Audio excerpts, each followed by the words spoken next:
What is up?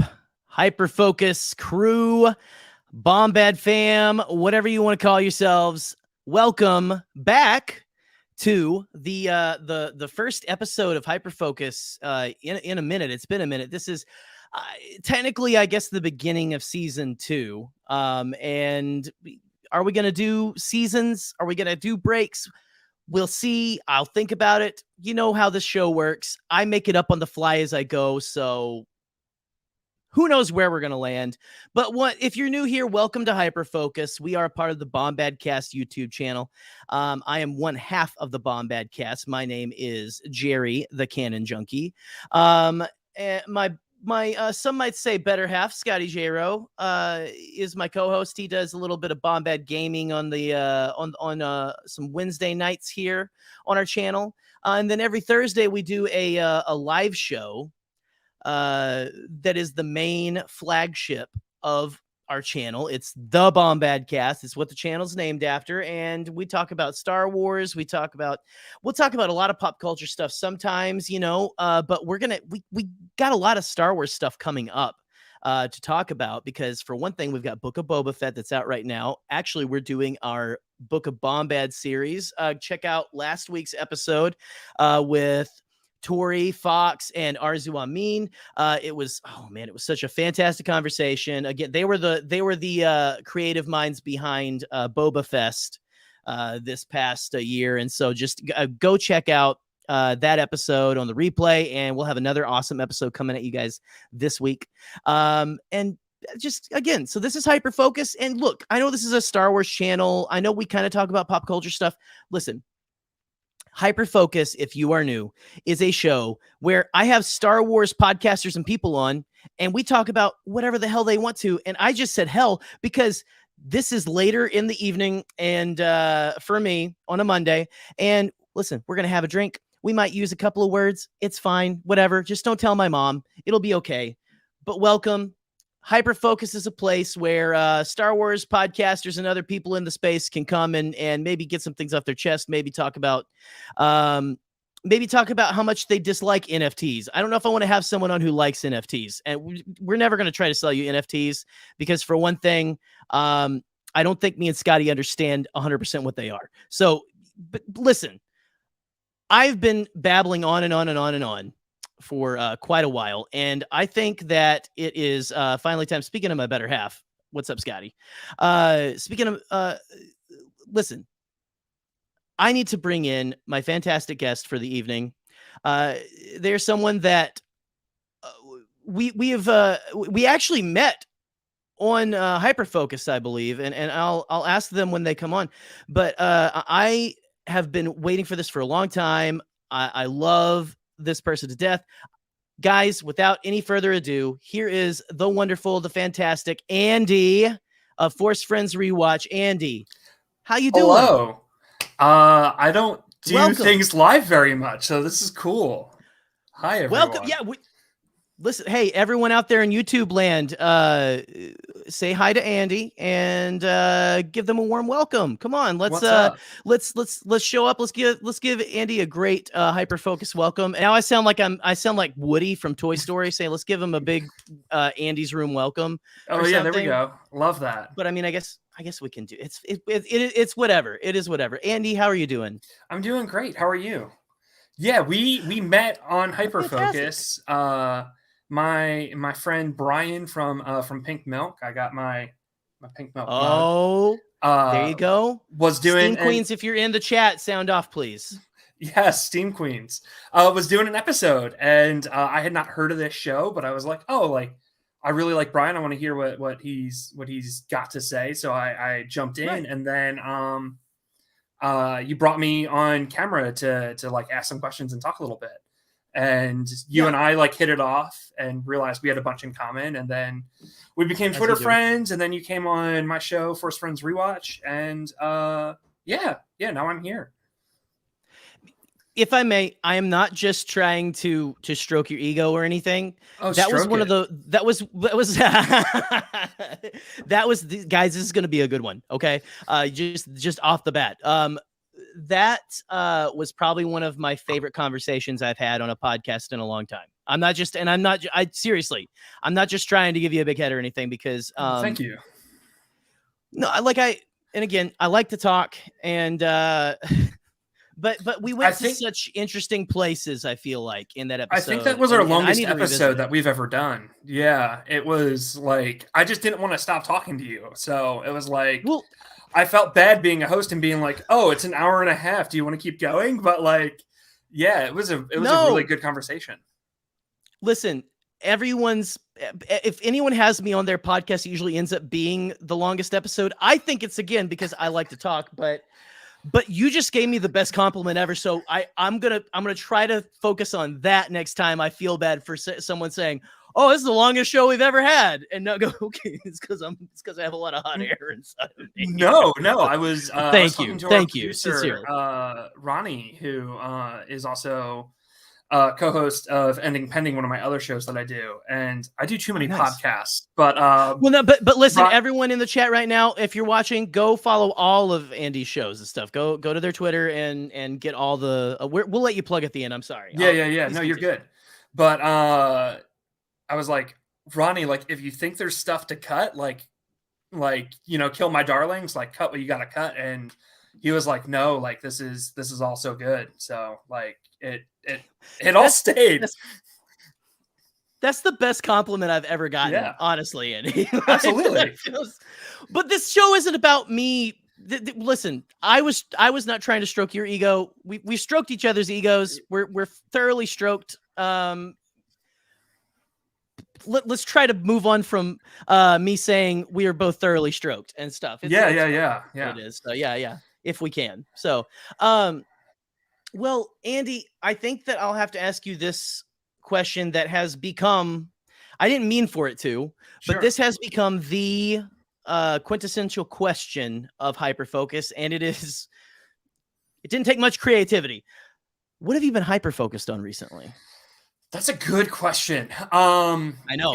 If you do listen to Ending Pending, you have probably heard me kind of like spiraling for the past like 2-3 months maybe about like what is queer representation and like what constitutes queer representation and what is good queer representation.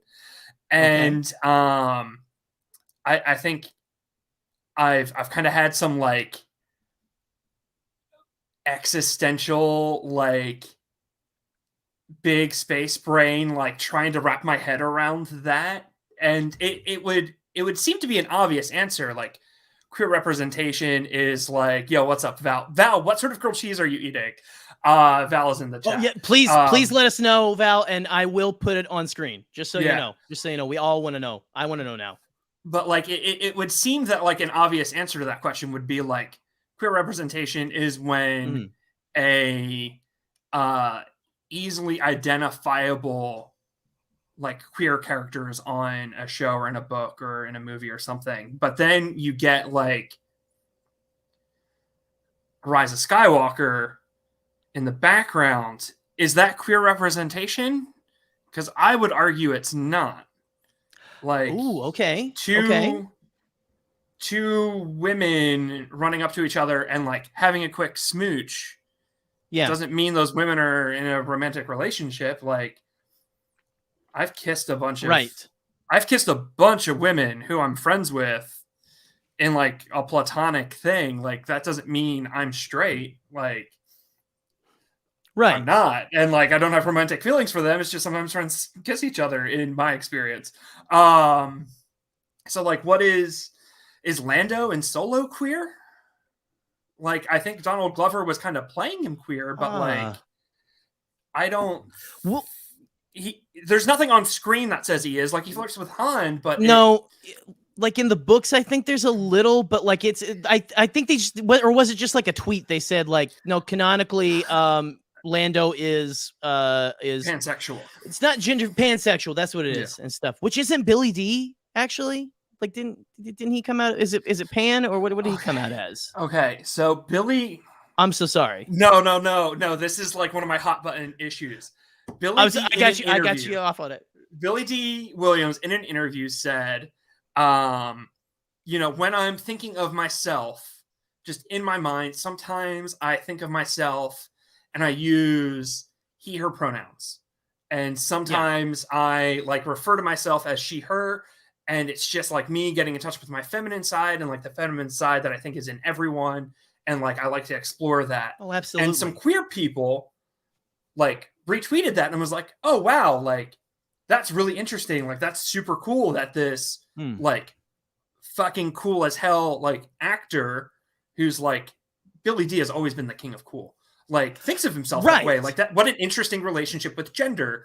Like it seems like he has kind of a fluid relationship with it. And then a bunch of straight reporters were like, Billy D. Williams came out as gender fluid. And it's like, no, he didn't. Like he has a really interesting way of looking at it, but he's also like 80 goddamn years old. Like gender fluid as a term is what, like 15 years old, maybe? So like, so then some other straight reporters like ambushed him and like held a mic up to him and are like, are you gender fluid? Are you transgender? And he was like, what the fuck are you talking about? Like, I'm 80 goddamn years old. I don't know what any of these words means. He's not. Listen, the only, and God rest her soul, but the only person who probably knew most of those terms were Betty White. Okay, that's all I'm saying. Yo, pour one out for a real one. Yeah, for real. But yeah, sorry. Listen, I love Billy D, but okay, I honestly. Thank you for clearing that up and everything, because I hadn't really looked much into that since that. It's like, okay, cool. Yeah, nice. So, but it makes sense. Like it makes a big part of that is like, one,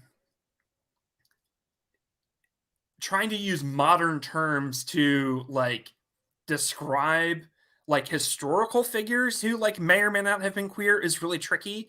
But even people like of different generations is going to be really tricky. Like if you speak to someone who's in their 60s and they might use bisexual, whereas someone in their 20s might use pansexual. And like those terms are like extremely similar. You're parsing like angel hair pasta about the differences, but like it's just a generational thing. So to like ambush like an 80-year-old man and be like, are you genderqueer? It's like, of course he doesn't identify as genderqueer. Like that wasn't a term when he was like figuring himself out.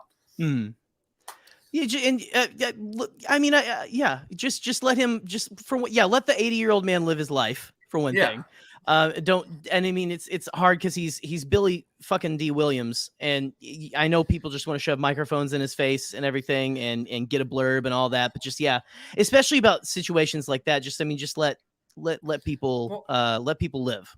Like a queer reporter, I think, could have like had a really interesting conversation with him about his identity and how he views himself.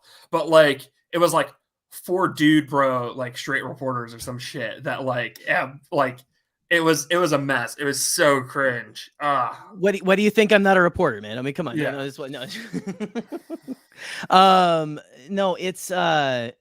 that's just it's an interesting that's a really interesting concept though. Because again, so as a cisgender white male and everything, I try to be open to listen and get people's feelings. I usually end up putting my foot in my mouth a lot of times because I'm not perfect. But I really try. But I think it's important for all of us to really kind of wrestle with what is true representation, like you said, like what really is, what does that mean? To any number of people who maybe have yet to see themselves on screen or have not seen themselves on screen damn well enough. You know what I mean? So can I confess something? Please do. Confess a Star Wars truth? I hate Flix and Orca. I fucking hate them.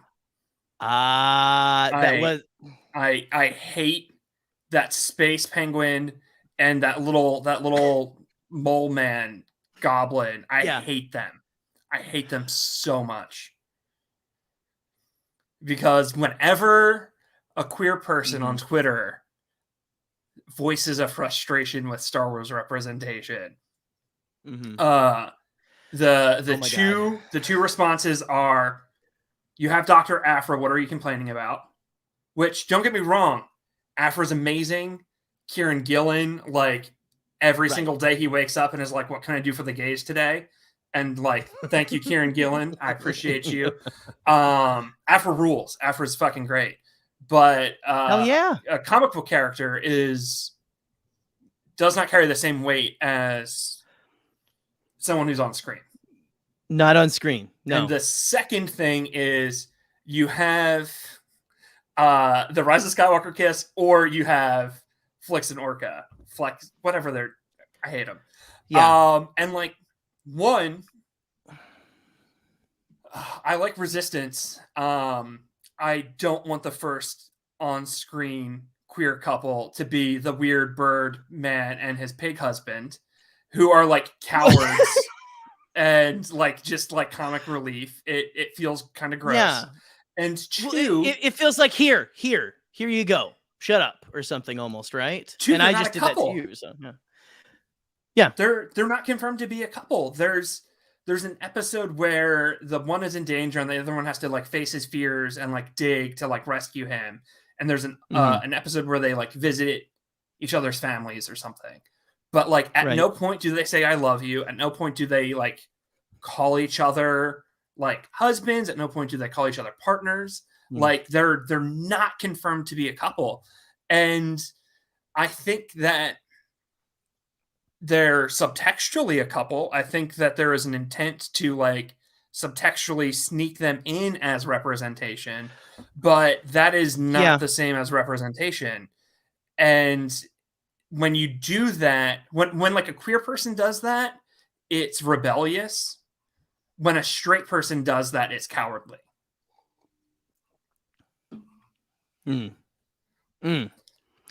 Like, so do you think that on the part of Lucasfilm, and look, we've kind of had a little bit of disappointment in Lucasfilm with their tone deafness recently with the announcement of Star Wars Eclipse. That was a fantastic, looked fantastic at first until we found out who was making it. Someone who uses who basically says again that they don't make games for a big section of the fandom, that it's not awesome. It's not good. You think that it comes from a place of, we want to try to, I mean, I guess honestly it comes from a place of making money, but do you think it's fear? Do you think it's like, what do you think it is that keeps them, that makes them go, here's the weird alien creatures? Then they're because they even did that with Tarek and Sarah, which I love the characters in the comics, but again, they're in the comics and they're still non-humans. Like, I want to see, but they're very heroic though and stuff. So are they the non-binary Jedi? They're the non-binary Jedi. Yeah, the Bond twins or whatever they're called. I hate them too. Which, like, sorry to be a bummer, but no. Like, if they happen to be twins who were both non-binary, that's interesting and cool. But they're twins who refer to themselves in the gender-neutral plural because they have a weird hive mind thing going on, and like at that point, that's not representation. They're just an interesting, like, it's alien an interesting species. Alien. Yeah.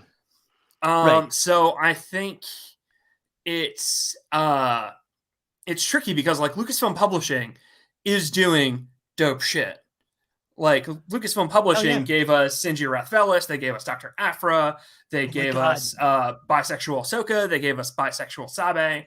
Like, there's tons of awesome representation happening in Lucasfilm Publishing. But this brings us to another issue with Lucasfilm right now, and it's okay. Let me ask you this question: Is Kanan is Kanan Jairus a person of color? I feel like he might be, but they make it very vague. That and that, I think again that's probably a little intentional. I mean, Freddie Prinze Jr., white man, straight white man. Is Freddie white? Is he? I thought he was. I'm sorry. I didn't think he was, but he voiced Vega in Mass Effect, and I just did Okay. I think he might be. If I oh man, I'm so sorry. If I No, I'm so yeah. That's anyway. But the way they play Kanan though, the way they make him out, they've and I hope we're turning a corner, but it's again with the eclipse shit.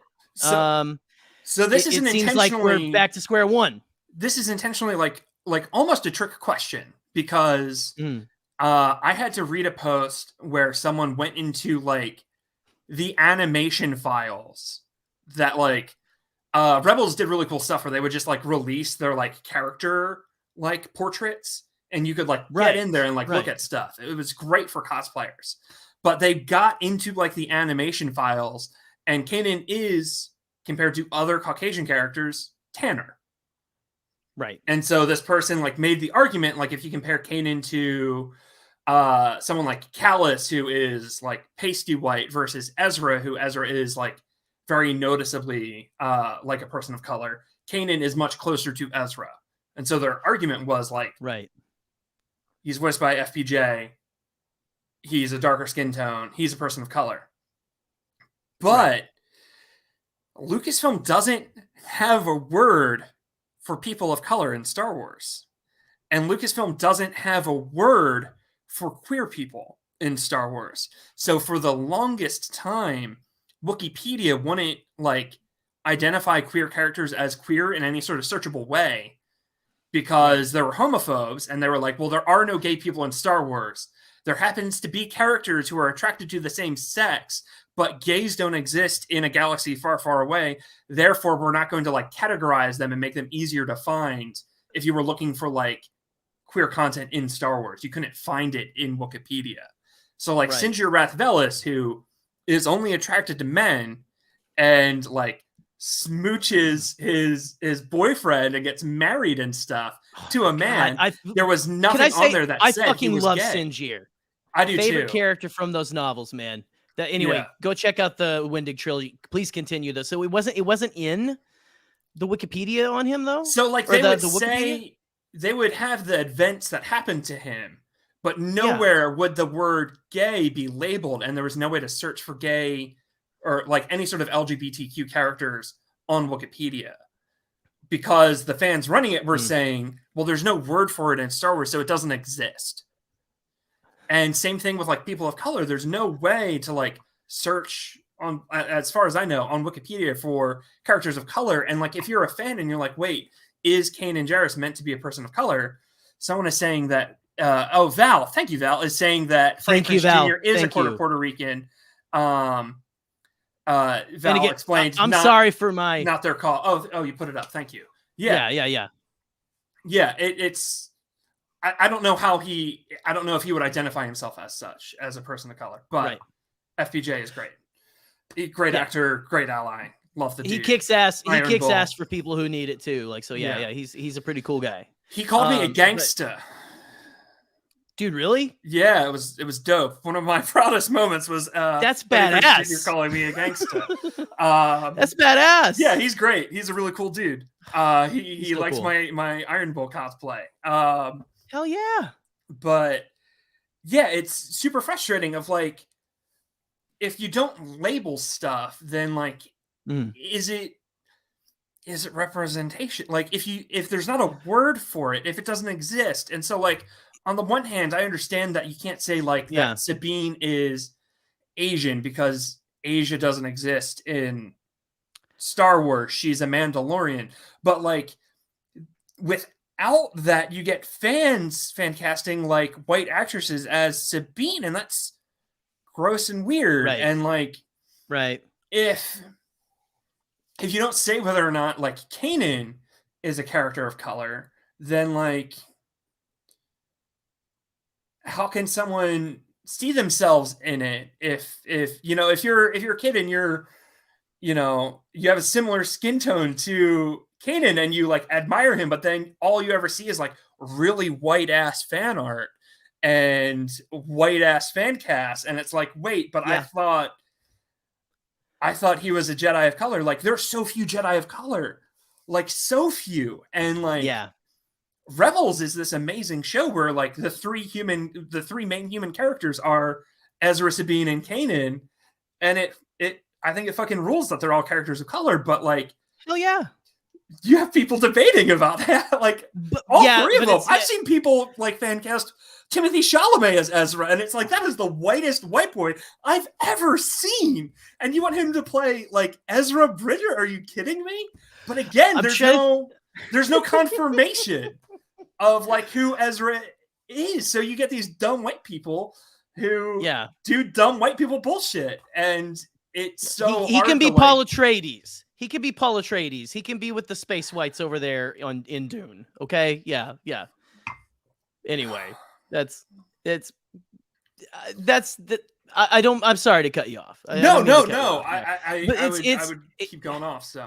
Well, no. Well, I mean, look, like El Crisis was saying, like, you're speaking the truth. It's something that and both of us come from a background of like a church background kind of a thing. We're no longer a part of that kind of thing. But to me, it almost feels like when I was back in church and everything, like there were some things you didn't say in order to, like, you knew old lady this or other, like old lady Mahogany would get upset if you mentioned this thing, and it almost feels like that kind of appeasement, like we're trying to please everybody a little bit with this, and not. But I don't know, like I don't know if it's that simple either. Well, like, but that's that. It feels just like a little bit of that to me. I'm engaged to a man. We've been together a long time now. We're getting married in a few months. And congratulations, by the way. Thank you. You're welcome. His mom's husband introduced me as Evan's friend to his neighbors. And like, I'm wearing an engagement ring, like SNL references coming. Yeah. Like, oh my God. And it's just like, dude, even fucking Critical Role did this, where like, not to get like critters every time I bring this up that come for my blood, but like no one come for Andy's blood. I'm just saying it right now. There was an intentional like queer relationship, but they only on screen ever refer to them as friends. And it was just like, that hurt. Like, no, that's that. I have to deal with that shit in real life. Like, I should be able to come to this D&D live stream and they should be able to say that, like, no, these two characters have romantic feelings for each other. And like, it's this Lucasfilm is doing this by not having clear, distinct labels in their media, and it lets them play both sides. And it's frankly, it's gross and it's cowardly. Well, and I'll say what friend of the show, and yes, I am name dropping because he's a badass dude, and he was the last guest on. But Peter Townley, who used to be on the Star Wars show, we were that day that we were like all pissed off about Eclipse. Oh, dude, he's so. By the way, Pete, I don't know if he'll like say, hey, don't follow me or whatever. Like, go follow Peter Townley because he's just fucking hysterical. Yeah, he's I think great. He said something today about like how NFTs, he doesn't really get down for that, but it does kind of make me think about how like trading paper dollars feels like you're trading garbage pail kids for like stuff you like stuff.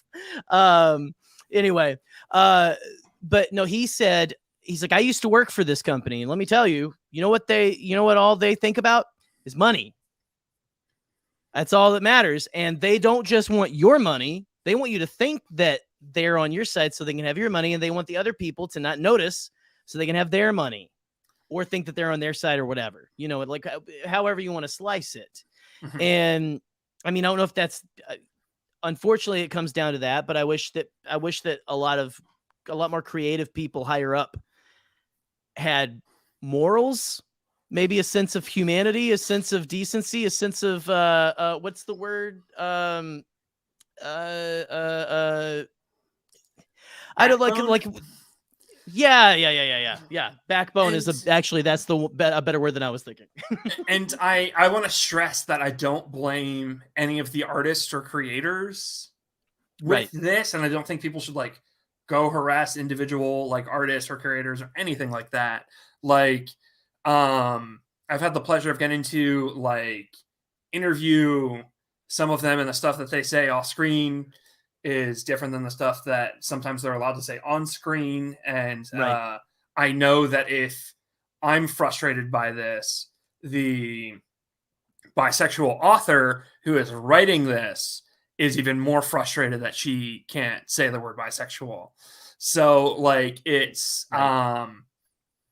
tough, but it's definitely coming from corporate. I mean, like look at Marvel, Jim Shooter, how long was he in charge for? Like 20 years? And he had a mandate that Forever. there could not be gay heroes in Marvel. Yeah. And so then you had Chris Claremont like sneaking them in as best he could. And like, is that representation? I think it is. Like, it was very much Chris's intent to have as many queers in his 15-year tenure on the X-Men as he could squeeze onto the page. Right. But it was Jim Shooter who was saying, like, you cannot call these women married. And he's like, all right, I won't use the English word for it, but you're a dummy. You don't speak French. So, le mange. That's so awesome. Well, like you said, like that's a little bit of rebellion kind of a thing. And again, it's not what you want it to be, because you want the like just call a rose by its name, right? Sure. Like call the thing by its name. Don't beat around the bush. And you would think in 2022, it's 2022 now. It's literally, we are 3 days. Is this 3 or 4 days? 3 days into 2022. And I want to think we're getting closer, but again, it feels like we take 2 steps forward, 1 step forward, 2 steps back with a lot of this kind of stuff, at least entertainment wise. And I mean, that's just coming again from me. So yeah, it's a constant battle, and it's a constant like struggle of people trying and then building on who came before them. So like talking about Marvel, like probably for 40 years, people were trying to make Iceman gay. And finally, it took a straight guy who had a lot of clout, Brian Michael Bendis, to make it like canon on panel. Iceman said the words like, I'm gay. But he was building on 40 years of other authors trying to do it, and of like women and queer people trying to do it. And they kept being told by Marvel, you can't. And then it was a straight white guy who they said, okay, you can do it. You have the clout. And then there were still straight people who were like, this came out of nowhere. And it's like, well, yeah, because you're a dummy and you don't know how to read. You don't understand subtext. And there's that, and there's that it's been held back for so long too, right? Mm-hmm. That it's like, of course. Anyway, so yeah. Well, also the idea of like this came out of nowhere. Like queer people in general are like constantly told like the millennials came up with this. It's a fad, and it's like, well, it only feels like a fad because in all of media they were told you can't show queer people unless they're the villain or going to get punished, and then or the special friend or whatever, like whatever. Yeah, or like it was snuck in subtextually by people, but like on screen, on panel, like in the book, it couldn't be said. And then you had all the boomers, like if they came out, they got electroshocked and put in jail. And all of Gen X got wiped out by fucking AIDS by Reagan. So like, yeah, It feels like it came out of nowhere because we're the first people not being like goddamn exterminated in this country for being queer. Yeah. Right. I can't read this comment, but I'm just going to put straight people can't read spread the word. It's true. They can't. You heard it here first. It's canon. Yeah. I had someone help me with this. Anyway, I am preaching now, and I'm sorry. No, listen, because we need more people on platforms to share their stories, to like get out there and get their voice to be heard, because that's how you, if someone is, that's how you change people's minds, for one thing, if I may. Sure. A little bit. And I mean, whatever you had, I don't know, like I will say for me, again, coming from a more, I wouldn't say conservative in the way that people are conservative now, but coming from more of a church background is what I would say. It took a few years of me talking with friends and hearing their stories and everything, and getting out of the bullshit that people would tell you, was true of people that you've never met and everything. And I'm thankful that people were able to share their stories, but at the same time, you also need, like you said, you need those straight people with clout to go out and be like, no, we're doing this now, and you guys are just gonna have to fucking get used to it. Like, I don't know. It's like a both things, I think.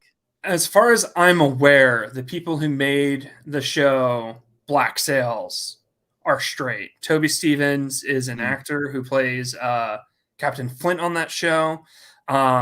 This was not Coffee, so I am at the point now where I am blanking on the names of the showrunners. But I'm running a little low myself. I'm trying to fight the urge to run out of the room and grab more. But anyway, watching Black Sails was a religious experience for me. Oh, wow. The character of Captain Flint on that show was a bodily religious experience for me. I had never felt so seen in any piece of media, except for maybe Brothers Bloom by Rian Johnson. Yeah. I haven't seen Black Sails or Brothers Bloom, and I need to amend both of those immediately. Just talk to me when you watch them, please. Okay. Oh, hell yeah. We'll have you back on. We'll do a Hyperfocus special. Like, we'll God, I would love that. Yeah. Hell yeah. Let's do it.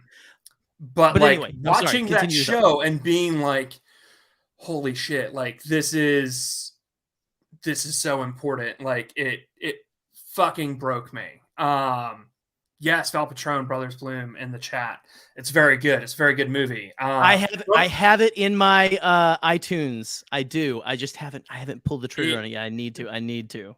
Brothers Bloom got me through coming out. Like, I was already obsessed with that movie, and I was just watching it like once a week after I came out because shit was rough. And then I'm sure. Yeah. I think Black Sails got me through like losing my faith. Black Sails is a really, really powerful queer story. Yeah. And everyone slept on it. Man. And don't get me wrong, like the first 3 or 4 episodes of season 1 has a plot centered around sexual violence that I don't think is the most sensitive. And like trigger warning, if you think you might want to watch it, like those episodes, there's a rough subplot, but once it gets past that, it is it hits the ground running after that, and it doesn't let up. And it's also the best on-screen polyamory relationship I've ever seen, like handled like really well and really maturely. Oh, okay. So if you're poly, it might be worth watching too. There you go. Hey, that's why people come to Hyperfocus is for the recommendations, of course. Yeah. Yes. Apparently. But like I want other people to like have those stories and to see those stories. Like, right. Yeah. You want to get the word out. Like, look, go look for this. Star Wars means so much to people too. Like Star Wars really is, like, I think in a lot of ways, like the most important story that has been told in the last 50 years. Like it forever changed movies. And like, not to sound like an uber nerd, but like Star Wars is really fucking important to people. And it sucks that only some people have a seat at the table. Yeah. Yeah, it's very and the very embarrassing thing is that there's such a vocal, it feels like minority. It feels like it's a vocal minority that's yelling about when they try to put more representation in and stuff, which again, like we've talked about before, they're not stellar. they're not really good. They're not really good at it. They're like, hey, look at anyway. More. Alex in the chat asked if we enjoyed Eternals. Did you see Eternals? I did. I was going to bring that one up in a sec. I wanted to make sure we finished those thoughts there. No, you're good. You're good. What did you think about Eternals? I have not seen it. And I know about the gay storyline in it. And I think it's horseshit. And my opinion might change once I see it. But Right. there's a thing in superhero comics that they love to do with gay characters, and specifically gay men. Women Okay. get to remain single if they're queer because them kind of like sleeping around, especially if they're bisexual, really titillizes male readers. So like the fact that Harley Quinn might fuck Nightwing, but also might fuck Poison Ivy is really titillating to straight male readers. So Yeah. she gets to Yeah. remain single because she can play the field. But a character like North Star, who was the first gay hero at Marvel, he got to say, I'm gay once in the 90s, did not get to say it again until he got married to his boyfriend, who had appeared 1 or 2 issues prior to his wedding Yeah. in 2015. And so North Star gets to say, I'm gay once, does not Yeah. have a relationship for the next 25 years, and then has a boyfriend introduced and marries that guy the next issue, Yeah. which completely desexualizes him. So he doesn't get to flirt Right. with guys on the team. He doesn't get to have romances. He gets to say, I'm gay once, doesn't get allowed to say it for 25 years, and then gets married. Right. So the idea that the MCU would finally give us a gay superhero, give us a gay person of color superhero, that's dope. Mhm. That's pretty cool, but it's in a team that no one cares about. Don't get me wrong. Kieran Gillen is writing the Eternals right now, and I said that he Right. wakes up every day and says, what can I do for the gays? I'm still not reading it because fuck the Eternals. Who cares about the goddamn Eternals? So they put him in a team no one cares about, no one's heard of before, Yeah. and he's married. Not only is he married, he's married to someone not even on the team. So he's married to someone without superpowers who doesn't get to contribute to like the team dynamic and the action. So any romance he has is completely othered from the rest of the plot.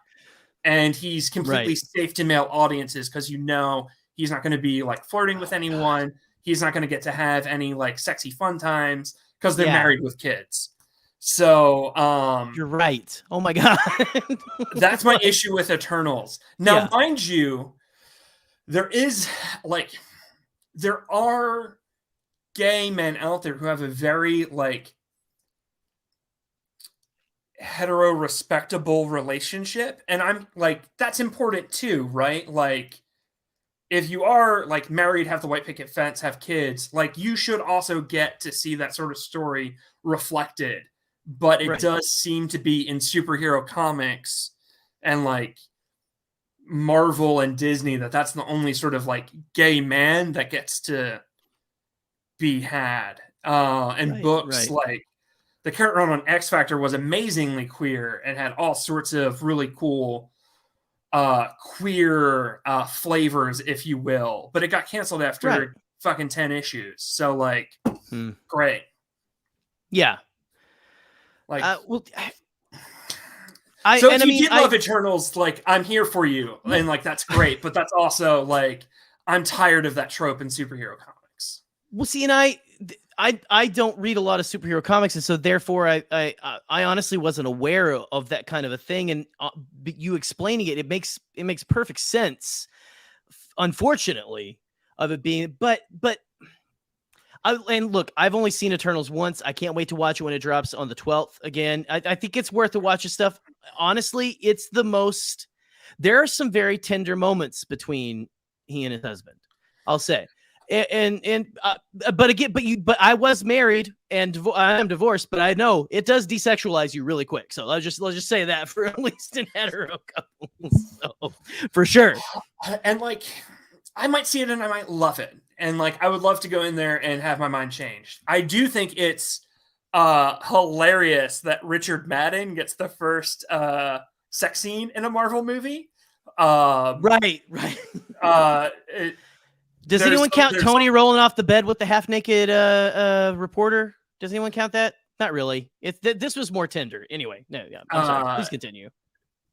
It's some very like old Hollywood vibes that Richard Madden would have the first sex scene in an MCU movie. If you're a queen in the chat, you know what I'm talking about with Richard Madden. Yeah, shout out in the chat, guys, if you're out there. Yeah. God, yeah, very funny. But yeah, I haven't seen Eternals yet. I hope that I watch it and I love it. The director who made it, I'm blanking on her name, but she fucking rules. So It wasn't Ava, was it? I'm trying to look. I'm gonna IMDb it real quick because I want to make sure that we get it.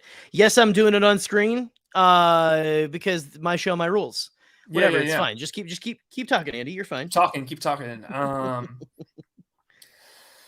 Chloe Zhao, thank you, chat. See, and that's another thing. Thank you very much, guys. Thank you very much. I need to focus on them more. Thank you for giving us that. Thank we you, got chat. so many you, Chloe's chat. house. Yeah. Thank you. Mad respect. Yes. Well, I'm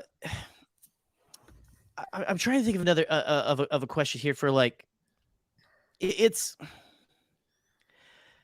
Do you think that we are? Do you think that there's any progress being made at all towards anything? I guess maybe that's something that we kind of been beating that. Yeah. Earlier, but so like you hope that it is in every institution across the board. Mm-hmm. I think there are people who know what's right and what's wrong when it comes to this sort of thing and who want to take a stand, but they feel like they can't because like their financial security is dependent on the status quo remaining unshook. Right. And there are people who are doing subversively what they can to like make change. So like we were talking before the live stream, Jerry and I, about like Christianity and the church, which is where we both have similar roots. And yeah, I was talking about how like for the audience, I used to be a pastor. I was a pastor before I came out. I served at a couple evangelical churches in different capacities until I was like professionally a pastor. Coming out did not go over super well with the church. But like still, even after all this time where I've been gone from the church for like 5 years now, I'll have pastors and other ministry professionals come to me and be like, "Hey, Andy, I got to talk to you about stuff." And I'm like, "Oh, great. Okay. What do you want to talk about?" They asked me to get coffee, which is the most evangelical thing. Like, hey, oh my God, that's the. Can we get coffee sometime? Can we get coffee you can't write this shit. Yeah.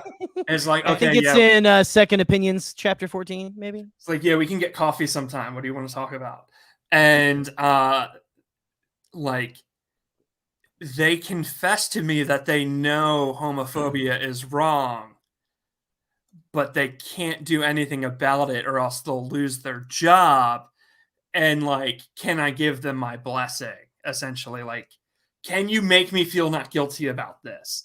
And it's like, no, fuck you. I can't like make you not feel guilty about this. Like, you should feel guilty about this. It's wrong.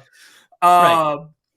And like, I have all the sympathy in the world for you. Like, I too had the issue of like, I need to come out with this information, but if I do, I'm going to lose my job. And I fucking did it. Like, right. So you took the harder step because all they have to do is just say, "Hey, this is just wrong" or something, right? Like we shouldn't be homophobic. Yeah. Yeah. I'm sorry. It's just speaking from my experience. Yeah. That's the easier step to take, guys. Yeah, it should be pretty easy to say we shouldn't be homophobic. It's the right thing to do. Just say it. That's all. That's what I'll say about it. So yeah, it's if that's happening at the church, I think that's happening at Marvel. I think that's happening at Lucasfilm. I think that's happening at DC. I think that's happening at Warner Brothers, although maybe not because they got that Rowling money. They are in too deep. Fuck J.K. Rowling, by the way. But yeah. And that extra on Platform 9¾ who was way the fuck back there. Yeah, fuck that guy too. Did you see that? If these conversations are happening in the evangelical church, I think they're happening everywhere. It's just a matter of where the money is. Until the people who control the money are willing to like be willing to lose homophobic money, then Right. there's going to be resistance to change happening. Always, unfortunately. This is really threatening, by the way. The computer says you're in the show. Everyone can see and hear you. I don't like that. That's too many people. That's too many people. Yes, I'm gonna have to have a talk with StreamYard. I'm gonna have them pull that back just a little, and all that.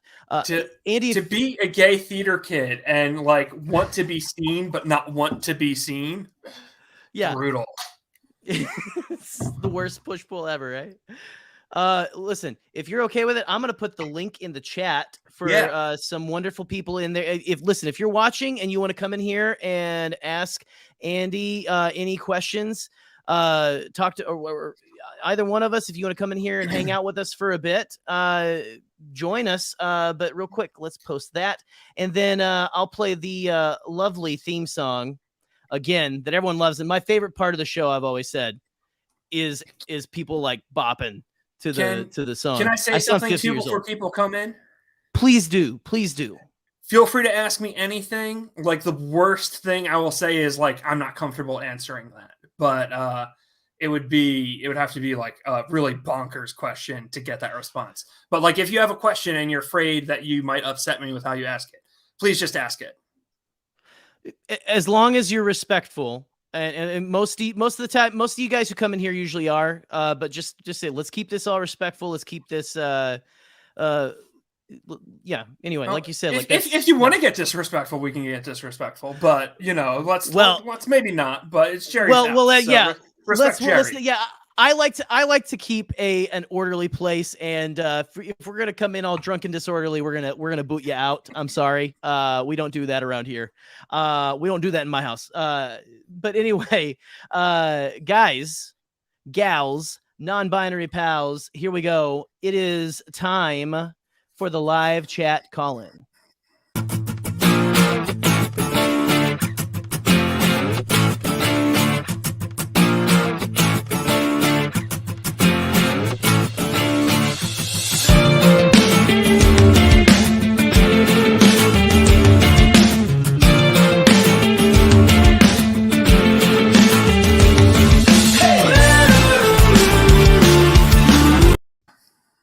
That was the thanks for joining card. Sorry, I didn't mean to cut it out.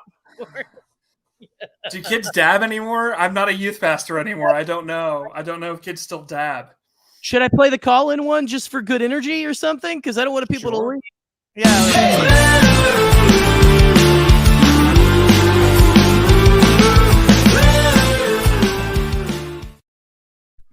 I was like, that is going on a little longer than usual. I'm sorry. I didn't mean to. I turned it off and I caught you. You caught us dancing, guys. You caught us dancing. That's okay. All right. So, yeah, guys, feel free. Join us. Come in the chat. We would love to speak with you. But until we get our first guest, which actually we just got our first guest. Oh, shit. Dope. And this is, again, we have our let's see, Hyperfocus is a little bit, you call it a house. I say it's a little bit like it's one of those dive bars that people go to after work on Monday. And we have the regulars, and I see him cracking up about this right now. Yes, that's right. Guys, please welcome to the show a wonderful human being entering his pirate era. I love him. I love him completely. It is Connor, the One-Eyed Jedi. Welcome, the One-Eyed Knight. So the One-Eyed Knight. Sorry, yeah, what's going on? We're all scrunched up here. We're all buddy. But look at this. Are you rubbing elbows? Like, space it out? This is a bit too like it is a little. You know what? This is a little Brady too, Bunch. Yeah, we'll pull it out. We'll pull it out. There we go. Now we're like, oh hey, we're like, oh hey, it's whoa. You can tell I'm a podcaster and I do it through live streams because my background is just my house. Same. I love how people have like these cool sets. Yeah, and I'm just like, you know what? My bed is like less than 5 feet away. Like I could probably reach over the desk and touch my bed. So that's it's not as glamorous as you guys want to think. I want you to lounge next time. Just like I'll turn the camera about 90 degrees, and I'll just I don't know if that might be too hot to handle. I don't know. I don't want to put that big of a thirst trap out on the internet right now. But anyway. Well, Connor, what's up, buddy? How you doing tonight? I'm good. I forgot this show started at 8. I saw. It's okay. Yeah, I was watching. We've changed times and days and everything. I was finishing up What If. I was like, oh wait, Hyperfocus is starting soon. Nice. And then I saw it started. I'm like, oh, it's probably like 5 minutes in. And I see it started streaming 40-something minutes ago. And I'm like, oh wow, I am way too late. You got here when I'm significantly drunker than 40 minutes before that. So hopefully I was still making sense. Oh, you're making all the sense in the world, Andy. No worries. Yeah. Yep. But okay, so how is What If? Like, how are you enjoying that? I thought it was pretty good. I kind of like how it was like tangentially related to the MCU, because like when I first heard about the show, I thought it was just going to be like its own thing and just like, oh, it's just going to be what if stories. But then like the last few episodes kind of connect to the MCU in like a way I wasn't expecting. Plus with like Multiverse of Madness coming out, like Doctor Strange episode, like, come on. It's going to connect. One complaint for me was some of the live action stars can voice act, and some of them can't. And I really wish that they had just gotten really good voice actors who can do a great Mark Ruffalo impression, because it turns out Mark Ruffalo can't voice act. And like he sounds a little bored. It's glaringly obvious which actors like really took it seriously and like could handle the voice acting and which ones couldn't. And it's two different skills. Like some voice actors can go and do both and some can't. And it was a little hard for me to like get through some of the What If episodes, because I was like, boy, howdy, like some of these dudes don't want to fucking be here. Well, but like Tom Holland, delightful. Oh man. Yeah. Totally. So like and Chadwick Boseman, like fucking heartfelt. Oh my god. Fucking heartfelt. Just to have that. Yeah, amazing. Oh man. The dedication at the end was just Michael B. Jordan, incredible. But the ones who I'm not naming maybe weren't so good. That's fine. It's all good. Let's see. Here we go. With Val's been putting in some good stuff here. There's so many good voice actors who are no longer getting work because celebrity casting pulls numbers. But you're so right. That was the difficulty for me with What If. And I mean, look, I'll be the first to say, and I mean, there's some of the voices that it's not the actor too, and it hits you right in the face at the beginning. I know that takes some people out, but like you said, like it's just, if some of those voice performances just, I mean, like it hits you like a brick at the beginning, and you got to like get back up and like, okay, let's keep going, you know, like let's trudge through this if we can and stuff. But I mean, I liked What If. I enjoyed it for what it was. To me, it was the MCU does the Twilight Zone, basically. Is what it felt like. Like that's a popular thing in comics too. They'll do What If comics, right? Which are typically like one issue. It's just you pick it up and you see how your favorite story would have been different. And so to see that with the MCU, which has been around for 20 years now and can do shit like that. God, wait, so sorry, crazy. 15-ish. Well, basically 2008 math. I don't know. 2008. Hey, it's been around for so long that we all just went with 20 years because it just feels like it's been 20 years. It's been long enough that Iron Man can have like a couple really bad transphobic jokes and everyone thought it was fine. Right. Yeah. Oh man, I forgot about that. Which one was they that? Don't age well. Yeah. Yeah. Some of that shit doesn't. Yeah. It's boy, the 2000s are the 2010s, and sometimes the 2020s. The 2020s are pretty rough. Pretty rough. Good God, I need to go get more. I need to go get more whiskey. Connor, how was your New Year's? Oh, pretty good. Yeah, I didn't do much. Right there with you. Wait, what did I do? I can't remember. I know. Oh, that means it was probably good. Like, well, I I didn't think you might have showed up on a little show called Force Connect. That is If true. I thought, yeah. Jackson Okay. and Raven, which Raven was in the chat there for a little bit. It was good to see you, Boo. Sorry I didn't say hi or anything, but you know what? We were on a roll and everything. Well, I'll see you at home. But I'm joking. I would be so lucky. Anyway, but you had Force Connect that night, and then we also did a Claire Twitter Stribling space. hosted a Twitter space. Yeah. Which she made me a co-host of, which I think that was a bad choice. Because again, I like to talk, and you mix alcohol with that equation. Yeah. I mean, Oh wait, no. butterflies are Now I everywhere, remember what I did for New Year's Day. I just watched WandaVision. It's good. I think I remember you tweeting about that. Yes. Yeah, What'd you think of WandaVision? I thought it was pretty solid. The whole thing? Yeah, I finished the whole thing. Oh my god! I have to rewatch the last 2 episodes because like I was oddly tired, and that might have been because I binged like 7 episodes straight. Right. But I thought it was pretty good. I'm just excited to see how it all ties together with Multiverse of Madness. 616 Wanda is probably my most hated comic book character. And oh boy, WandaVision was great, and I like it. Made me like MCU Wanda, who really hadn't been a character up to that point. Like she really hasn't given had her much to do. So like, hats off to that show, because that was not an easy task to like be like, you know what, I think I really like this Wanda, and I think I care about her, because God, I hate comic book Wanda. Oh like boy. Why? Because I've never read the comics. Okay, so let's say Connor and I are in the same boat here. Yeah, when it comes to Marvel comics, I care about like 3 specific areas. I used to care about the cosmic stuff till they ruined Star-Lord. They turned him into MCU Star-Lord, and that's a bummer, because he used to be very different from like how he is in the movies.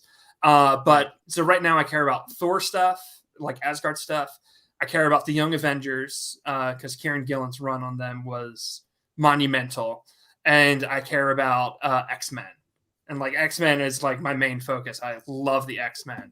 And then occasionally I'll read some like Daredevil and Spider-Man. But like Wanda in the comics, she first she casts a spell to like try and give all of her loved ones everything that they could have ever wanted.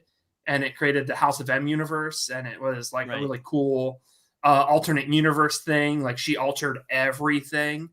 And then at the end of that, when they like the heroes realized like, we're under a spell, what the hell, Wanda? She was like, you know what?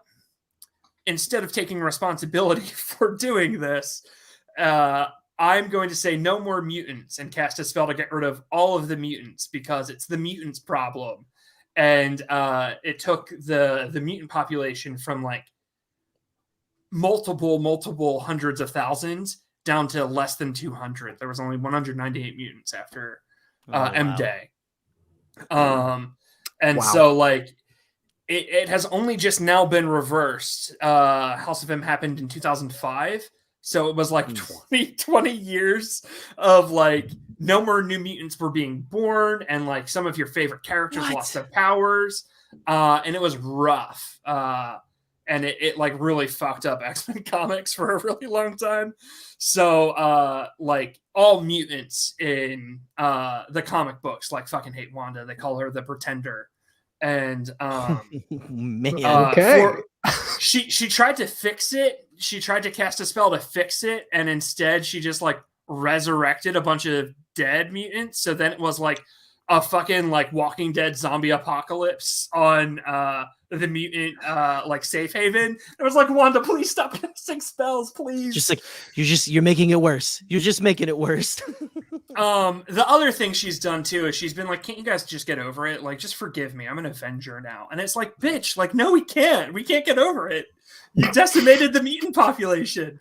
So if you're an X-Men fan, she's very unlikable. If you're an Avengers fan, like, she's fine.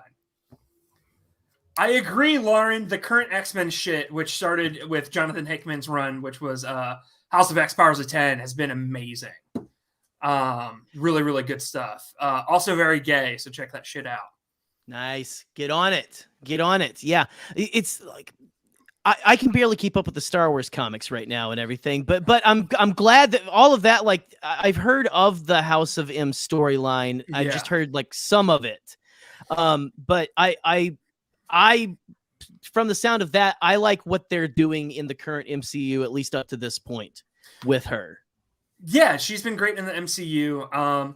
Also, Connor, if you like comic books, but maybe you like don't know what to read and you're interested in X-Men stuff, there's a podcast called Cerebro by someone named Connor who like deep dives individual characters and like their histories, and it's very interesting. So like if you want to hang out with a Connor who likes comic books, check out Cerebro. Not to plug someone else's podcast on your show, Jerry. I'm sorry. No, look, listen. We plug everyone's show. It's fine. Yeah. Like I said, people come to this for the Rex and everything because I have ADHD and I'm going to tell you, hey, I like this other thing. You should go check out this thing too. So, in fact, Boop, I don't know if she's at a place where she can come in here or not and ask her her traditional question that she usually asks. Yes. That question. Yes, the question. You've probably heard it before, Andy. But anyway, yeah. This is going to be such a time. Well, we got to listen. We need some more people. You guys don't be shy. Come on in. The water's fine. We're hanging out. We're talking. Let me see if I can look. I had to figure out, like I was telling Andy beforehand. I lost my computer. My computer went kaput. I went from PC to Mac, and so now I got to figure out all the right click and all that kind of stuff and all that. So I've got it figured out. It's taking me a little longer because my brain just keeps wanting to do the PC shit. So anyway, yeah, guys, I got that. Come and hang out. Come and talk with us. Only reading Wolverine. Okay. There's way too many comic books. There are. It's even rough. with Star Wars. I was talking to a friend of mine after I saw No Way Home, and I'm just like, I kind of want to get into the Spider-Man comics, but then I'm like, wait, there's way too many of them. Where the hell do I start? Dude, hit me up on Twitter and I'll give you reading recommendations. Okay. When I'm sober, I'll tell you what Spider-Man stuff to read. You gotta find the you got to find the comic nerds and stuff. You got to find the people who are deep into it, like Andy. So I'll probably just ask Proaxium. They probably know. Yeah, no, ask Andy, ask Proaxium, all these guys. Let's see. Still behind on War. Listen, I finished the last couple mainline. I still have like 4 or 5 comic books that were just tertiary to War of the Bounty Hunters that still connected that I haven't got through. Like I burrowed through as much as I could. So, but I wait till shit's in trade. I can't like read it monthly. It's too much. Yeah, that's what I do. Trade paperback. I like getting the trades too. To try to keep up. Like if we are on a High Republic Eve tonight. The final the end of phase 1 basically starts tomorrow. With Fallen Star and all of that. So I finally today I spent a little time getting caught up on all of the High Republic comics and things like that. Most of them. I wasn't able to do much of the High Republic adventures. Just because I went there and they are way farther than they put out so many comics, IDW and all that. Like they put out, I feel like it feels like it because I had 4 to catch up on. I had 4 in the main series, and I had the 3 of the Trail of Shadows that came out, which is really good. I still need to. I need to catch up. It's so good. But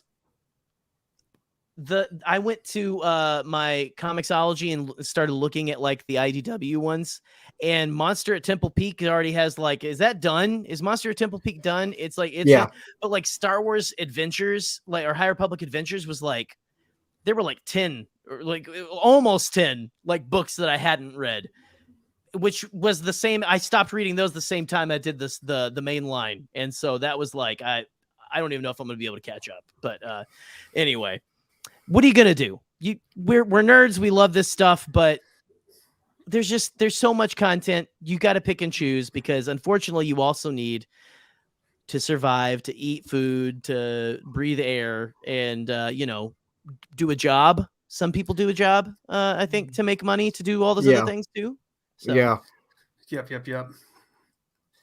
Yeah, there's so much. And I do think that this is a problem in fan like culture right now, especially when it comes to Star Wars. And it's like Star Wars fans feel like they have to read or watch or engage with everything. And it's like, that's going to like, and then they're pissed off and they're like, I invested time in this and I hated it and it sucked and it was this, and this. And it's like, yeah, you were watching the Freemaker adventures. Like, what did you think it was going to be? Like Game of Thrones? Like, no, it's the Freemaker adventures. Like, yeah, it's for 7-year-olds. Like, it's not for you. Or like, I hate Forces of Destiny. And it's like, yeah, it's for middle school. Like, calm down. Yeah. Like, you don't have to read everything. You don't have to watch everything. If you think that you're not going to enjoy it, like, don't watch it. Like watch the thing that you're going to love. Like, I hated Rise of Skywalker. Guess what? I haven't rewatched it. I'm not going to rewatch it. Yeah, I don't have to. Like, I'm just going to engage with the stuff that I enjoy. Same. And that's and that's the thing. Like, I would like to be up on everything, but I'm not going to be the one going out and complaining. Like, that's like, the where you run into trouble. If you want to read everything, if you want to watch everything, that's great. But just like Andy said, just don't come into I don't know, everyone don't yuck someone else's yum. Catered for you. Like, no, yeah. Like, I watched Forces of Destiny just because it was new Star Wars. I thought it was cool. I watched it with my kid, but like, it's like, it is what it is. It's fine. It's fine. Yeah. I like Forces of Destiny, but I also know that I'm not the intended audience for it. Right. Yeah. They didn't make it for us. They made it for, again, 7-year or like for middle school, whoever. Yeah.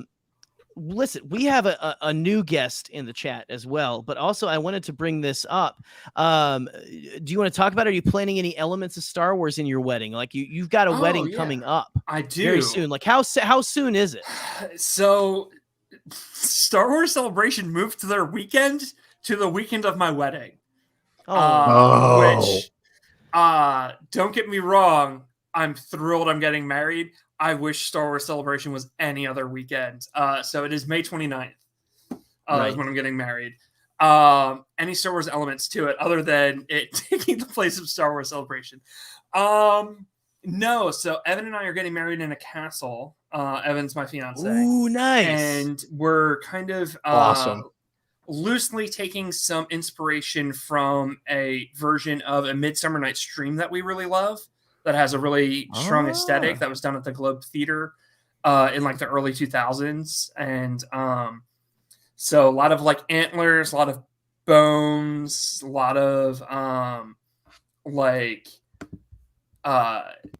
natural imagery involved in stuff, but we're not doing like any flowers.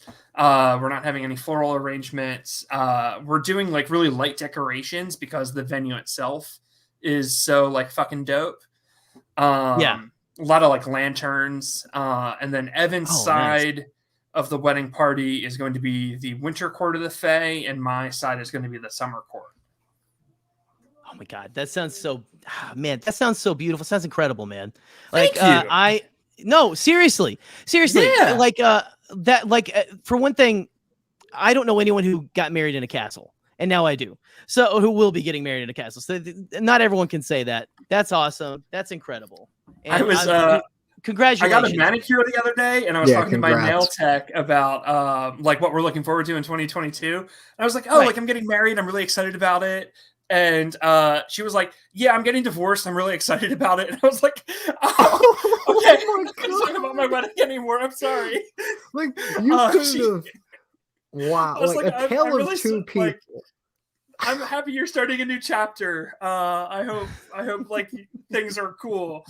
But yeah, we're really pumped. It's gonna be a good time. Thank you, everyone. So many people are saying nice stuff in the chat. Thank you. Yeah, hey, that's what, again, Hyperfocus. Hopefully we're having everyone come in here and just we're here to gas each other up. Okay. Yeah, I appreciate it. And speaking of gassing up, I don't know why I'm introducing him like this, but I'm gonna bring in we mentioned Broaxium and they appear. That's all I gotta say. But we got part of the Broaxium crew here. Mr. Tommy, how you doing? Hey, what's up? Not much, man. How you doing, buddy? I'm doing good. I'm just at work. I'm a fan, by the way. It's cool that you're here. Thank you. Yeah, dude. Great podcast. Nice. Yeah, I got a few minutes here. I'm at work, but I got a few minutes to take a break. So just wanted to drop in, say hi, see what's going on. Oh, congratulations for getting married. Thank you. Coming up. That's awesome. It sucks that it's around Star Wars Celebration, but it is what it is, right? yeah, absolutely. I wouldn't trade it. Yeah. Right. Well, but that's cool. I mean, in a castle, that's crazy. I've never. That's awesome. Right? Like I've never heard of that either. We could only afford it because it's holiday weekends. Oh, okay. That makes sense. So we got a good price. Some weird dude built it in the 30s and then gave it to the city of Baltimore. So it's owned by the government, and you can just rent this castle from Baltimore City. That's awesome. Incredible. Thank you, so are you having like from the 30s. Yeah. Are you having like a medieval theme to it? Like, is there going to be a court jester and all that? We're not going too hard on the theme. Like we're trying to be subtle with it.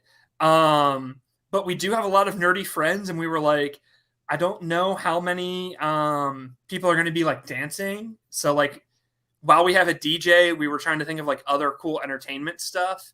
And my fiance happens to be college friends with an aerialist. And so we booked her to like do a performance outside. So we're going to have like an acrobat doing shit. Nice. That's badass. That's awesome. Yeah, we're pretty pumped. She's like the most powerful woman I've ever seen. She's like fucking ripped.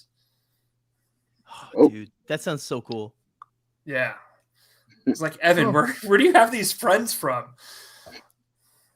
He's like, well, did he go to school at Cirque du Soleil or something? Is that no? I don't think so. I don't think he went to clown college or anything. Okay. Yeah. No, right. No, not clown. They don't call it clown college anymore. No, yeah, it's It's School du Soleil, maybe. I don't know. Who knows? School du Soleil. Tommy, do you have any wisdom you want to impart to us, or do you have anything maybe that you want to? I know you said in there you'd be talking some shit if you weren't at work or something. I think that was you. Yeah, that was me. So please talk away. Please talk the shit away. Usually when I'm on my bullshit, I talk a lot of shit, but I mean it's on behalf of others. You know what I mean? That's usually how I do on Twitter. But it's just a lot of I know I kind of my New Year's resolution usually each year is to talk more shit to people I don't like. And usually those are like, the toxic, members of, the Phantom Menace. I can't. The Phantom, yeah. Don't dare besmirch the name of the Phantom Menace, okay? Those guys. And yeah, I started up, as per usual. So, and I know that they've been talking a lot of shit recently about Boba Fett. I don't know if you guys have been discussing that or not. I've been in and out. Why am I not surprised? Oh wait, no. I have seen some stuff. Yeah. Not surprised. They're saying that the first episode made him into like a little bitch, and it's like, did you guys watch the same show I watched? No. Apparently, little bitches can cut their way out of a giant monster and crawl hundreds of feet through the sand and stuff like that. So it's anyway. Boba Fett's not powerful enough, but Rey is too powerful. Like, I think what it is, they can't really settle on what to bitch about, so they look at. Well, I mean, for Boba Fett, it comes from an area where. He's a legend. You know, he's supposed to be like this superhuman bounty hunter that's untouchable, which is absolute bullshit. In Legends, his story of how he got out of the Scarlet Pit was a lot more pitiful. You were talking about that on Poodoo. Yeah, like he survived the Sarlacc Pit, like he escaped the first one. However, he fell into another Sarlacc Pit because of Han Solo again. So it's kind of like he looks a lot to me that's a lot weaker. 3 total. Some Jabba's pushed him into 1 too. That's right, 3 times. Yeah. So I'm like, oh They've my always God. been little freaking. So I prefer the story over the Legend story for sure. Like this story, it really gives Boba more character. Yeah. And it's also a superhuman feat to be able to survive a Sarlacc pit, because you know that Sarlacc pit was huge. It's around 328 feet, which is like the size of the Statue of Liberty, and he was like halfway embedded in sand. So he killed the Sarlacc pit. He escapes through 150 to 200 feet of sand, and you still want to call him a bitch? Like that doesn't make any sense. I'd like to see them just like walk from their car to the ocean on the beach and not get winded. Okay, right? Like just walk through some hot sand. You know, like anyway, they're That never going to sucks. leave the basement. I It's hate fine. that. Like, It's fine. I know what you're talking about, Jerry. And the most, like, in Philly we love losers, and I don't mean that by like I can like confirm people who suck. I mean like we love underdogs. We love people who get knocked down but get back up. Like Rocky is our like city's hero. And the thing that with Boba Fett in Legends that I could never stand was that he was the ultimate badass who never lost, who won every fight because he was the best and he was the coolest and he was the toughest. And I thought that was really annoying and lame. And so to have a Boba Fett get knocked down and like get knocked down repeatedly, but every single time like stand back up, and to also admit that he needed help. He was like, Fennec, you got to get that one. Like, I got mine. You got to go chase that one though. Like I'm too hurt. And like, to me, that's the ultimate sign of masculinity, to like recognize your own weakness and to like lean on your friends, I think is an incredibly like vulnerable thing to do. And showing vulnerability, I think is something that is very masculine. So I was like, while I thought this episode was the pacing was a little off, I still thought this was the best Boba Fett we've ever seen. Oh yeah. But agreed. You know, he's not Goku, so of course the fandom menace is pissed because they want Goku. Did not know you were from Philly, Andy. I'm from the area, man. So somehow Syria did it. I don't know if this is what happens when you show up late, Connor. This is what happens when you show up late. Okay? No. There's also these guys that are saying that because you know it's apparent that Boba Fett has his code and he has these morals that he's trying to live by. And they're like, he wouldn't do that. You know, he would have never done that. However, I mean, he's always had a code. He's always had morals. Even in Legends, in the same comic that he's depicted in Surviving Starlight Pit, I think toward the beginning of that comic, he's in Jabba's palace, and Jabba actually offers Princess Leia for the night. But she's slave Leia around that time. Boba decided he's not going to do anything. He's not going to force her to do anything. And he let her stay in his chambers just so that he can make sure he doesn't upset Jabba, but also keep her safe. That was in Tales of the Bounty Hunters. And he keeps a pistol on. He's like, look, I'm going to sit here. I have my rifle. If you try and kill me, like, I'm going to shoot you, but I'm also not going to try and hurt you. Like, he also slept on the floor. You can sleep over there. I'm going to sleep over here, and like nothing's going to happen. And I saw people complaining that he like treated women with respect in this show, and I was like, what are you on? Like, what Boba Fett do you want? Because Legends Boba, like, he trains Jaina Solo. Like, he's always been like friends with badass women, and he's like never been a creep about it.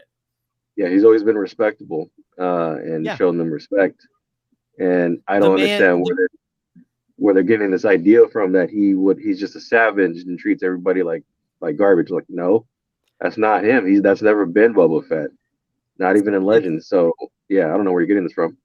And also, they're like twisted, the whole... they're twisted imaginations and stuff. Most likely, it's just they're trying to project what they think is cool and all of that onto him. Whereas this man is going around Mos Espa saying, "No, we're ruling with respect now, bitches. Okay, so get ready. Okay, what are you gonna say, Connor?"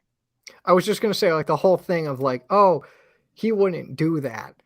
It just sort of implies some like false sense of fan ownership that like. Right. We just got to get rid of. It's like we don't own these characters. We don't write these characters. We're not the writers of them. Like, sure, if you want to write your own fanficky story and continue what you think, what they would do, or like just make an alternate version, sure, you can do that. That's a pretty healthy way of doing it. But like complaining day in and day out about, oh, this character wouldn't do this or that, like, I don't know about you guys. That would get pretty tiring to me.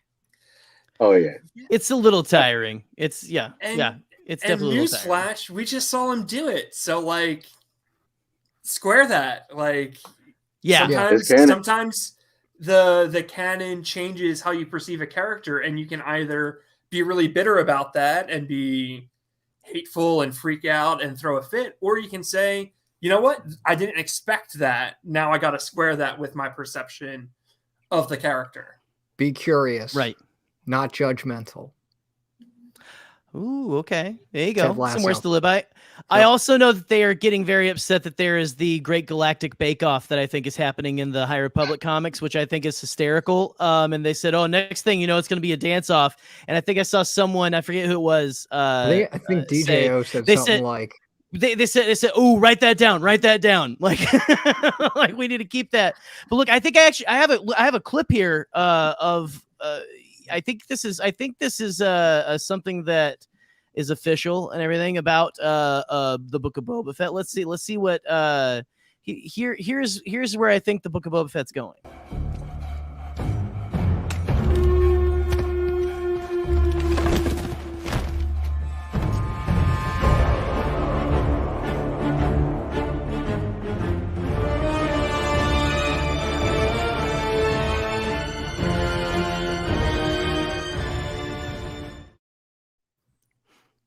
And it doesn't have to. And if we got taken down, fuck it, it was worth it. Anyway, speaking of preconceived notions of a character, I personally have always seen Boba Fett as gay. Okay, I have, right? Because I think Jango Fett was gay. Because why else would you clone a son for yourself, if not because you didn't want to have sex with a woman? So I've always been like, well, if Boba's an unaltered clone of Jango and Jango's gay, I think Boba's gay. Yeah. But a lot of people ship Boba and Fennec. A lot of people ship it. So if that happens, if they smooch, I'm going to alter my preconceived notions of Boba and probably my preconceived notions of Jango, even though I've always viewed the characters that way since Attack of the Clones. So, I'm not gonna tweet at Jon Favreau and be like, you fucking dumb. I'm just going to be like, oh, okay. That's not how I saw it. But, cool. And my friends who ship it, I'll be thrilled for them. Right. Absolutely. Yep. Yeah. But like, honestly, that's a great point of view with it too, because I'd never thought about that before. And so that's like, listen, that's why these conversations are important. It's important for us to get around a table and talk about this kind of stuff. But like you said, be kind about it. Just kind of listen to other people's perspectives on it and things like that. Yeah, I also think if you ship Boba and Fennec, like, that's fine. Like, the sexual, like, there is a tension there, whether it's sexual or platonic or just, like, badass. Like, who can say for right now? But, like, all of the above. You ship it, go for it. Yeah, I mean, there's definitely a professional respect there for sure. I mean, but sometimes, or a lot of times, actually, professional respect can branch off into other areas of a relationship that's unforeseen. So, I mean, I'm all for it. That'd be pretty dope. I mean, they're both, like, one's a bounty hunter, the other's a master assassin. That's a couple that makes sense. The birds, the bees, and the Book of Boba Fett. Oh my God. Well, listen, guys, this has been fantastic. Thank you for joining. I'm gonna listen. I'm calling it right here. We're about an hour and a half in. Go ahead. Feel free to wait in the green room, if you will. But if you got to go, get going. But why don't you go ahead and plug the stuff y'all got going on in the content sphere? Is that a word? That's a phrase now. Okay, that's a word. Oh, I'll accept it. Yeah. So go ahead, Tommy. What you got going on usually, man? Well, you guys already know, shooting the poodoo every Sunday, 6 p.m. Well, that's the Pacific Standard Time. And then also you can find me on Facebook, Instagram, and Twitter. OG Revenite, right here. There you go. You can follow me there, and if you want to see me give some idiots some smoke, I try to do it every day. Sometimes I gotta take a break though. Yeah, I hear that's the only thing that they say. Smoke one every day, and I think you're fine. You know, so. it's therapeutic for me. I know others are like, yeah, you can be the bigger person, but I don't want to be. Like, I think I kind of have I have the Boba Fett outlook where it's like, yeah, I'm not gonna rule with respect, but I will show you my ruthless side if you're asking for it. But to those that are, they're nice, I'm gonna be nice to you, show you respect, blah blah blah. But these idiots online sometimes, and I do it on behalf of mostly for people that I know that are passive. They don't like to respond to them. I'll jump in. I'll call them a bitch for you. Dude, I love that. Everyone needs that friend. Everyone needs that friend that's ready to just get in the muck. Yeah, I love doing it. So, all right, fellas, I gotta go back to work. Hey, have a good night. Peace out. Have a good shift. See you, Tommy. Have a good shift, Tommy. All right, Connor, what about you, my man? What you got going on? Twitter, Depabanana, and Star Wars Editor IG.com. I write articles very slowly. I also write stories, none of which are published yet. I'm part of this group, this fanfic universe called the SWEU, the Star Wars Editor Universe. We're not doing whatever we want just because we could. We're kind of still, what's the right word? We're not a basically to branch it back to what if we're not like a multiverse sort of thing. We're sort of still our stories are in the same universe as Star Wars. So everything that we have so far that you can find on the website, they're our own original stories, but they still connect and tie into all the stories of the main Star Wars timeline. That's awesome. Like Lost Stars. That's pretty cool, man. Yeah, that's awesome. Cool. Yeah, so love that. So go check out all that stuff. Connor, you're a trooper, man. You stick to it. Again, I will make fun of you for it, but I'll let it. I won't hate you for being late, but I will pick on you for it. It's okay. But yeah, no, hey, okay. Listen, first show of the new year. It's a new day. It's a new time. It's understandable. Next time I'll send you a text or something and say, hey, stop watching Marvel shit. It's get in here and hang out with us. So I wrote him a tardy slip. He's good. Okay. Awesome. Thank you so much. I'm glad Andy. that someone has my back here. Thank you. I got you. All right. Hey, have a good night, Connor. We'll see you, buddy. You too. All right. Andy, now is the time for you to plug what you got going on if you want to, and then I'll give my big heartfelt thanks for you coming on. But let me give you the solo layout too. I do a lot of stuff, so I'm sorry. My first podcast is called Ending Pending. It's my fiance, my friend Ronnie, and I, and we review TV shows that have only lasted for a single season, and we deep dive it to try and CSI what worked, what didn't work, and why it got canceled. It's a lot of fun. Sounds incredible. We've done quite a few comic book shows. So if you like the nerdy stuff, we covered Marvel's Inhumans, we covered Wolverine and the X-Men. We covered the canceled Generation X TV show, which was historically bad. So if that's your kind of shit, you should go check it out.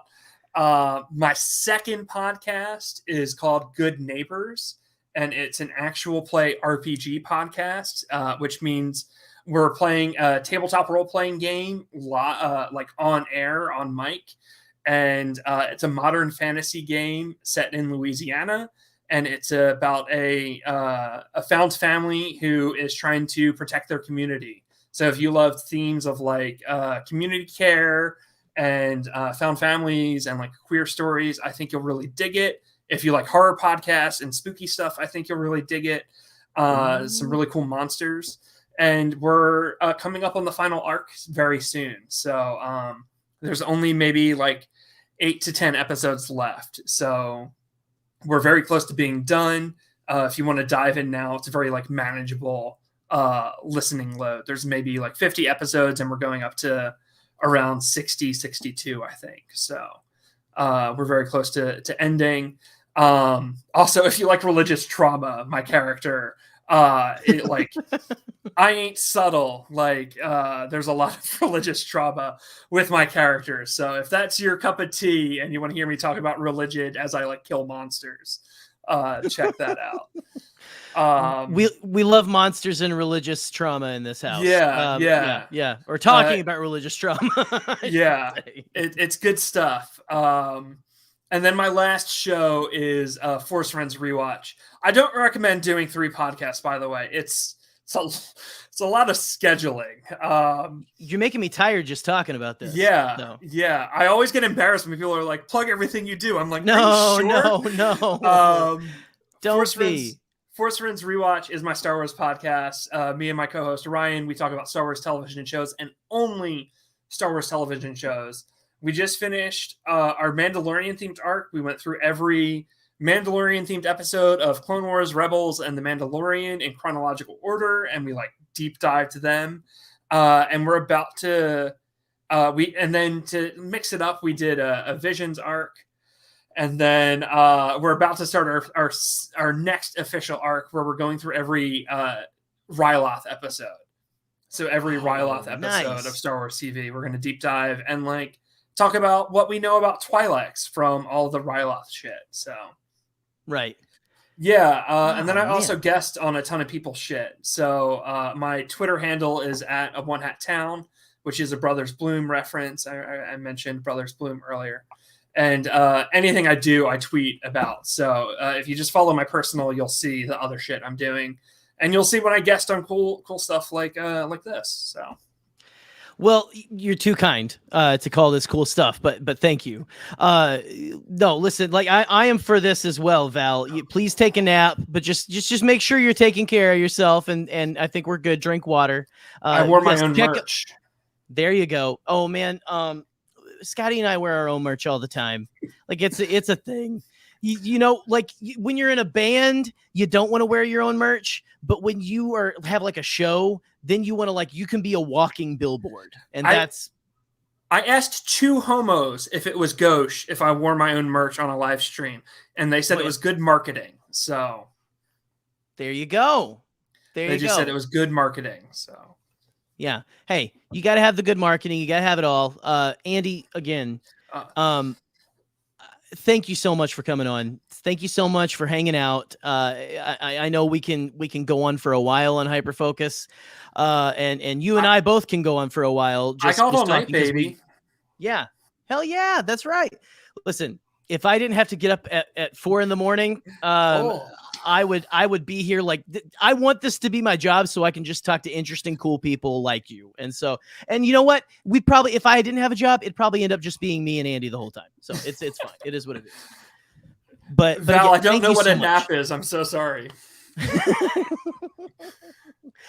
Listen, I don't know about you. I can't do naps. If I take a nap, then I'm not I'm just gonna be out. Like I'm gonna be out for like however long or something. You know, like it's not something that my body can handle right now. Before I thank you, Jerry, I want to thank your chat. They were all lovely. I felt very welcomed here. I want to give Val a shout out. Val, thank you so much for listening. I hope your grilled cheese ruled. Val is also awesome. You should follow them on Twitter. They're a really cool creator. But yeah, thank you so fucking much for having me on. I had a blast talking about as a straight white dude, I'm sure it's a little awkward to talk to someone about like queer shit, and the fact that we mostly talked about queer shit, I think like you were great. So thank you for like having a really frank discussion about like stuff that maybe you don't have vines into. Like I thought this was a really fun conversation to have, and thank you for like listening and asking good questions and like engaging me with me on a topic that maybe you weren't, you know, super comfortable engaging with on your own. So no, well, I mean, I appreciate that. And again, like I said, like I want to, you want to use the platform to give a voice to things that you believe in. And I honestly, I love learning about other people's lives. I love learning about, that sounds creepy. I didn't mean, but I love learning about other people and how they live. It makes the world more interesting. It makes the world a better place to me. And it makes me feel like I can be a better person than in turn. So thank you for sharing. Yeah. Sincerely. Yeah, absolutely. And I think that's the attitude like we gotta fucking have. Like talking about Kanan. Thank you, Val. Seriously. I'm not a person of color. Like but like Kanan being a person of color doesn't mean less Star Wars for me. It just means that like I can listen to people who have a different experience than me and try and learn from them. And like hopefully I didn't like misspeak as I was drunkenly rambling about Kanan and representation for people of color as a white person. But like you know, I do want to try and listen and learn from people who have different experiences than me. And that's not less for me. That's more because I'm learning and growing from hearing about people with different experiences. So thank you for doing that with me as I drank a shit ton of whiskey and got drunk off my ass. Well, hey, just be careful getting up out of the chair. It honestly, it was my pleasure. And I'm glad to finally get you on. This has been kind of a crazy ride that like I met you on this show. And now we finally had you on. It's been a long time coming and definitely won't be the last. So Andy, thank you again so much. Thank you. That's right. Hell yeah. Again, congratulations on the wedding. Happy for you and the mister. And guys, go check out all the amazing things that Andy is doing because they do such fantastic work. And thank you. I'm probably going to end up listening to the episode with just me and you again because I need to listen to that conversation again because that was just a damn good conversation. So yeah, that's not me patting myself on the head. If you love this show, listen to that one and listen to the episode with Brian. I think those are two really strong episodes that if you are a fan of Hyperfocus, you will dig those two conversations, I think, a lot. So yes. And if you dig this fantastic person as well, and again, Brian Barry as well, just a fantastic, a lot of good content out there. Go catch it, guys. Go follow all of Andy's stuff. And until next time, I still don't know how to end the show. Tell the boy about his parents. Yeah, let's do that. Maybe I'll hit the right one this time.